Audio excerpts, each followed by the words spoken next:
It's 8:58 Monday night, and I have to turn in this video project in an hour. And I'm doing the thing solo, so let's see how that goes. This video is going to cover the life of Louis the Sun King and how he rose from being a small baby in control of France to a larger baby in control of France.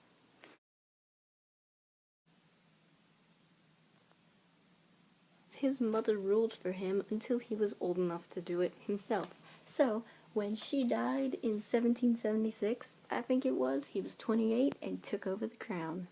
When Louis finally got to the crown, he realized that he had to kind of sort of share his power a tiny bit with these people called nobles, and he didn't like that. The officials and aristocrats and all those fancy words for those kind of high-up people, out to the country, to his father's old hunting lodge. I already said that. So, Louis converted this hunting lodge into a palace. I mean, that's pretty cool, but it's gonna serve as a really bad hunting lodge because you have all these fountains and gardens and gold and halls of mirrors. Yeah, okay, so it was a terrible, terrible hunting lodge. What I mean by everyday kind of stuff is it was an amazing thing if you got to see Louis wake up. I mean, that's how full this guy was of himself. Speaking of full, he also had people compete to watch him eat. Like, I don't think these people ate with him, they just watched him eat, and he thought that that was cool. Part of the reason why Louis probably thought that he was so great is because he wanted everyone else to think he was so great. See, if people think you're great, then they don't want to rebel against you, and Louis was paranoid that all of France wanted to kill him. Despite all of Louis's arrogance and flaws, at least he supported the arts. I mean, he was like giving back to the community, not really. Supporting artists, okay, he was supporting artists, that's a good thing. Other than that, he was just kind of an arrogant snob. You know how a lot of people are given nicknames?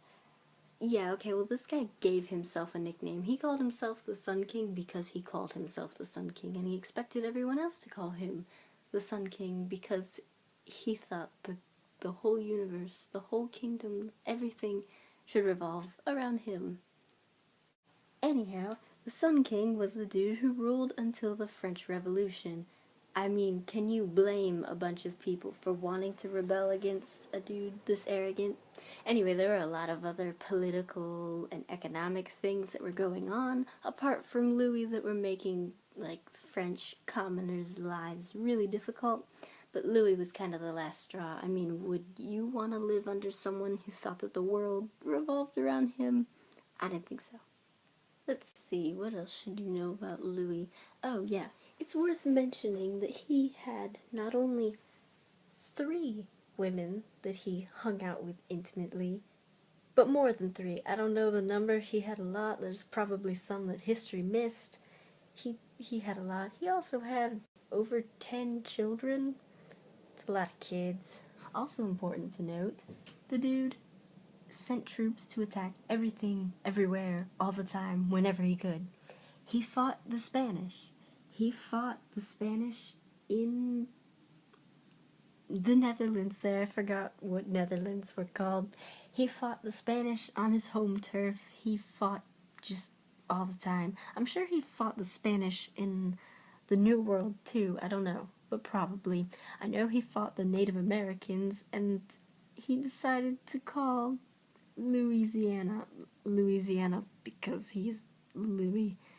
It makes sense. There's some other pretty important stuff that happened in Louis's life. One of those things being that he eventually took over all of Spain through, like, inheriting it through the Spanish king's deathbed. It was kind of weird. And obviously there were some other important things that happened, but I don't have time for the shenanigans.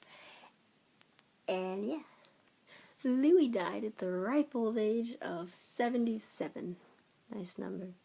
And he outlived all of his immediate heirs, so the rule went to his grandson.